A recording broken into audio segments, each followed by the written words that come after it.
Saudara-saudari terkasih, pada hari Rabu pagi, audiensi umum berlangsung pukul 10 di lapangan Santo Petrus. Dalam kesempatan tersebut, Bapak Suci Leo ke-14 menjumpai rombongan peziarah dan umat beriman dari Italia maupun dari berbagai belahan dunia. Dalam pidatonya dalam bahasa Italia, Paus melanjutkan rangkaian katekese tentang dokumen Konsili Vatikan II yang berfokus pada konstitusi dogmatis Lumen Gentium, gereja sebagai umat Allah dengan fungsi tugas imamat dan kenabian. Berikut ini katekese beliau.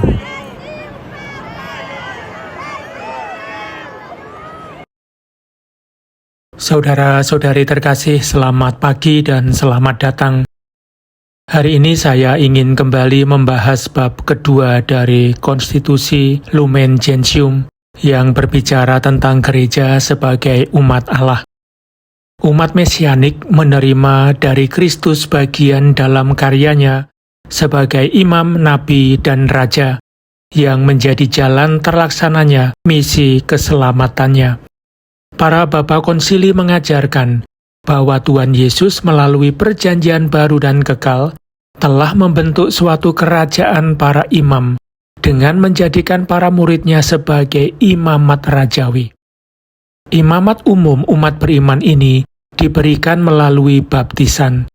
Melalui baptisan, kita dimampukan untuk beribadah kepada Allah dalam roh dan kebenaran, serta menyatakan secara terbuka iman yang diterima dari Allah melalui gereja.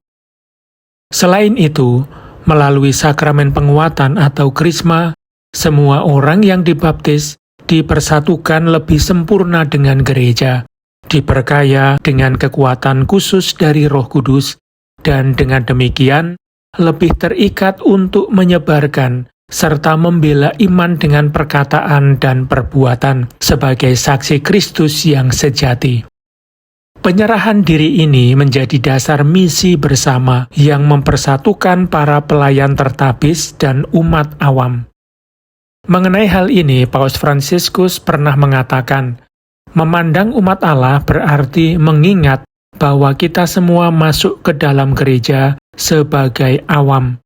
Sakramen pertama yang untuk selamanya menandai identitas kita dan yang seharusnya selalu kita banggakan adalah baptis.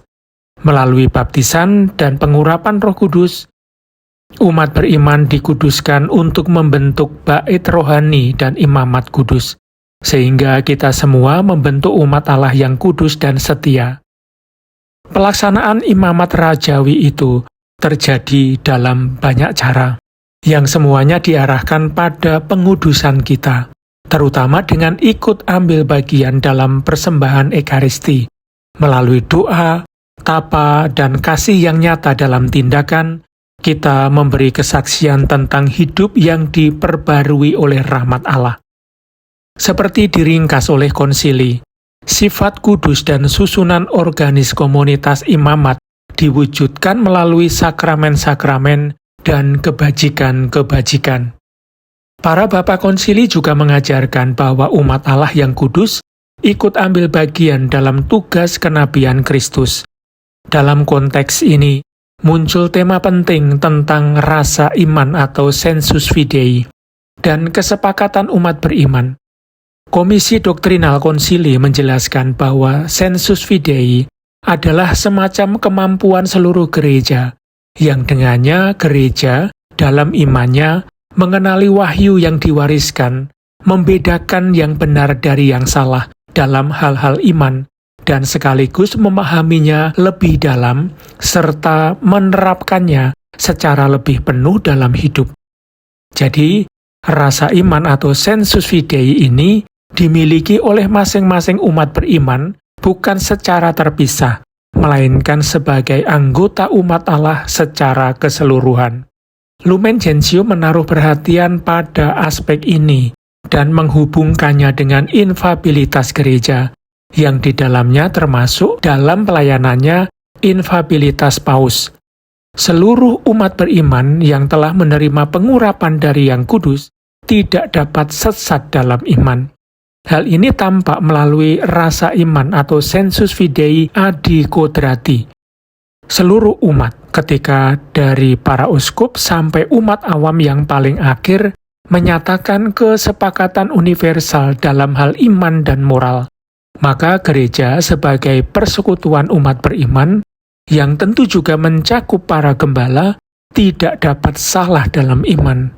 Dasar dari kenyataan ini yang berakar pada pencurahan Roh Kudus adalah rasa iman adi quadrati, seluruh umat Allah, yang tampak dalam kesepakatan umat beriman. Dari kesatuan ini dijaga oleh magisterium gereja, mengalir kenyataan bahwa setiap orang yang dibaptis adalah pelaku aktif evangelisasi, yang dipanggil untuk memberi kesaksian yang konsisten tentang Kristus sesuai dengan karunia kenabian yang dicurahkan Tuhan kepada seluruh gerejanya. Roh Kudus yang datang kepada kita dari Yesus yang bangkit, membagikan di antara umat beriman dari setiap tingkatan rahmat-rahmat khusus, yang dengannya Ia membuat mereka mampu dan siap untuk menjalankan berbagai tugas dan pelayanan yang berguna bagi pembaruan dan perkembangan gereja. Salah satu bukti khas dari hidup karismatik ini tampak dalam hidup bakti, yang terus tumbuh dan berkembang karena karya rahmat. Bentuk-bentuk persekutuan dalam gereja juga menjadi contoh yang jelas tentang beragam dan suburnya buah-buah rohani demi membangun umat Allah. Saudara-saudari terkasih, marilah kita membangkitkan kembali dalam diri kita kesadaran dan rasa syukur karena telah menerima anugerah menjadi bagian dari umat Allah sekaligus tanggung jawab yang menyertainya.